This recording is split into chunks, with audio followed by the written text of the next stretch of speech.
Hello you wonderful people and welcome to Unravelled. Look. I've got a proper desk now with so much space. Look at all this space, it's twice as wide as my old desk. It starts from here and it goes all the way back here. This is a pegboard and there's desks of two different heights here. Couldn't leave Mike out, got him a new arm. I'll need all this new space because I've got a giant Amigurumi coming up very soon. And if you subscribe and hit the bell too, you'll be the first to see it. Enough of that, let's crochet Charmander. Steve, my trusty 3mm hook, is my weapon of choice for most of my projects, the rest are just for show. I will be using orange, red and yellow yarn today. I'm starting with a head and a soft sphincter, also known as a magic ring. The head is usually my first point of call because I don't plan anything, so whatever size the head turns out as, I use to guesstimate the size of the rest of the Amigurumi. After double crocheting 6 into the magic ring, I increased 6 times every round until I thought, yeah, that's about right, and then double crocheted straight after that. Charmander's head looks a little like a Tic Tac without the minty fresh breath that goes with it, so that's the shape I'm aiming for. I can't believe it's taken me this long to crochet Charmander. As she's a fire type Pokemon, she was super effective against the wild Pokemon you used to encounter right at the beginning, so you always had an easier time when you had a Charmander as your starter Pokemon. The tape measure's in the shop, but everyone knows that your fingers are the best tool for the job anyways. I did have a rough idea of the size I was going for, and now I'm just doing some invisible decreases so I can get that tic-tac shape. Time for some forbidden candy floss, which is actually 100% high loft polyester, but that name's a bit boring. I like to stuff as much as possible up there as it really rounds out my crochet and highlights all the awkward bumps I've accidentally introduced and makes them look intentional. After Charmander's been stuffed and roasted, just stuffed, it's time to close up the neck hole. Keeping my fingers between the stitches and the stuffing should hopefully prevent Steve from catching any of the stuffing and inadvertently giving Charmander a bit of face fuzz. Charmander is usually a 2-dimensional pocket monster, but I wanted to make her mouth 3-dimensional, so I crocheted the upper and lower jaw as semicircles. You can see here that when you fold a semicircle in half, the edges do not create a straight line, which would make it easier to sew to the head. So I'm using half treble stitches at the edges, which are twice the height of ordinary double crochet, to make a straight line that would more easily sew to the head. I accidentally missed a few stitches, and now this is the back. Initially I crocheted teeth and a tongue to go with these mouthpieces, and it wasn't until I started editing this video that I decided to change them. So this is not what they look like. This is also not what the final head looks like. It's a tiny bit too derpy for my taste. Although it squishes good. Squish. Now the head is not done, we can move on to the body. Charmander is essentially an egg with legs, so that's the shape we're aiming for. Again, we're starting with a magic ring, but double crocheting 4 into it to make a cone shape to start with. Then I increase every round until it looks about right and I've got enough stitches to start decreasing like a circle. Basically that means that the number of stitches I have is divisible by 6. Although it does look less like an egg at this point and more like a traffic cone. After I got to the, it's about halfway stage, I then started to double crochet straight for a few rounds. Except I messed it up and had to unravel a few rounds. As I said, I think it's about halfway done, so we need to make it twice as tall as it is now. So I continued on my merry way, and it's already starting to form lumps and bumps in all the wrong places.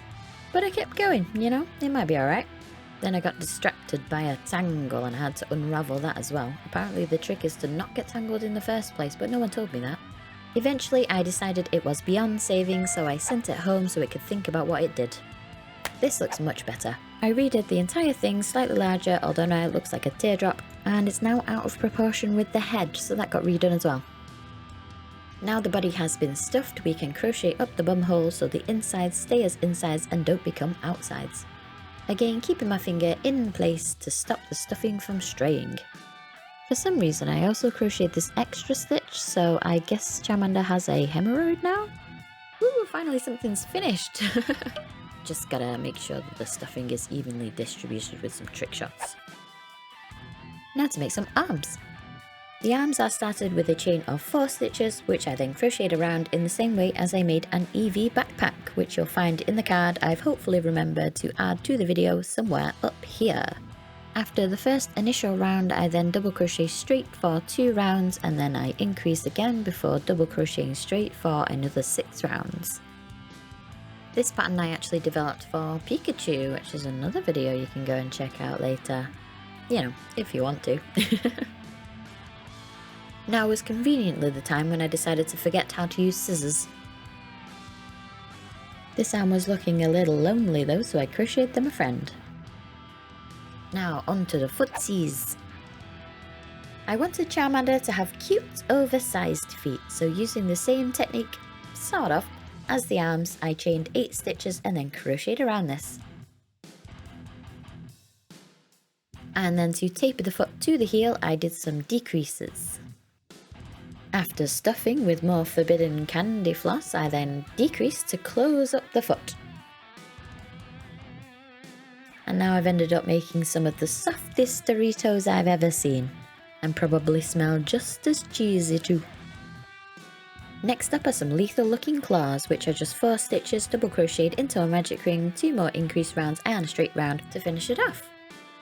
Dino Feet wouldn't be complete without a tough side for doing fireworks, so I quickly whipped up a flat square and then crocheted all the way around it to round out the edges. I did also do a little bit of decreasing by not doing a turning chain so that you essentially lose a stitch per row, and I did that twice so it would match up with the feet better. Everything I'm making today kinda looks like food. This is not cheese. Like Cinderella, it's a perfect fit.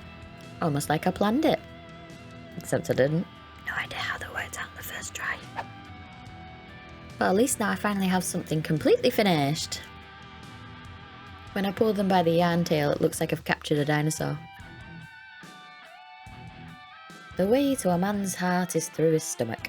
That's not right, get him to a doctor. The heart shouldn't be in the stomach, silly. Charmander's stomach, on the other hand, is in my other hand. This time we're starting with 6 chain stitches to create a flat oval in the round.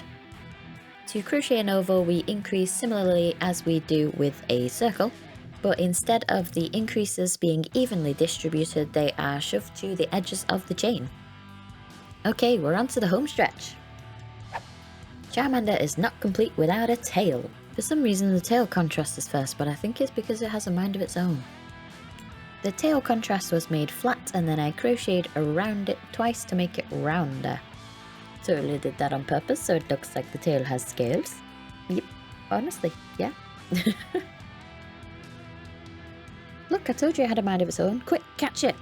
At this point I was running out of orange after all my do-overs, so I had to run out and get some more. And I come back to this, something nibbling on the tail.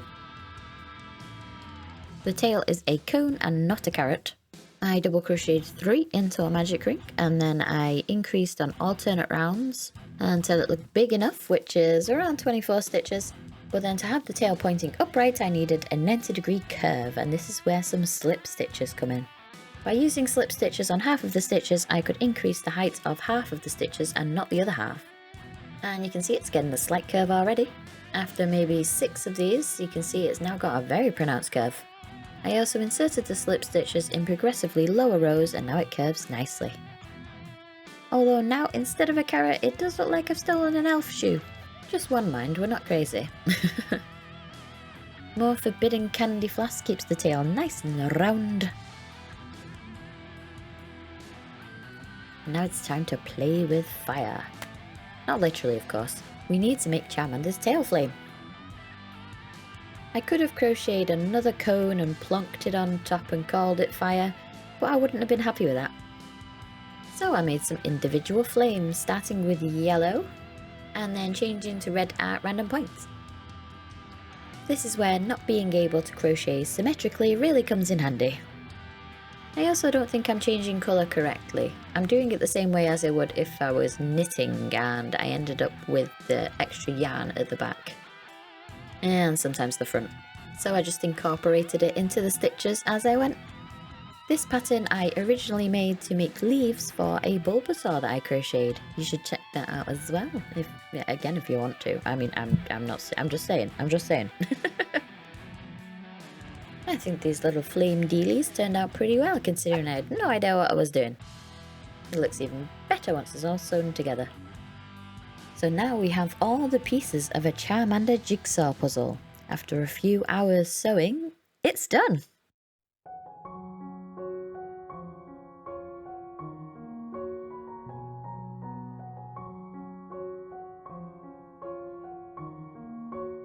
Thank you so much for watching, whether you're a girl, a guy, non-binary, hi, or just passing by. I appreciate you being here, you lovely people. And seeing as that's it from me, I'll see you next time for more Unravelled Chaos.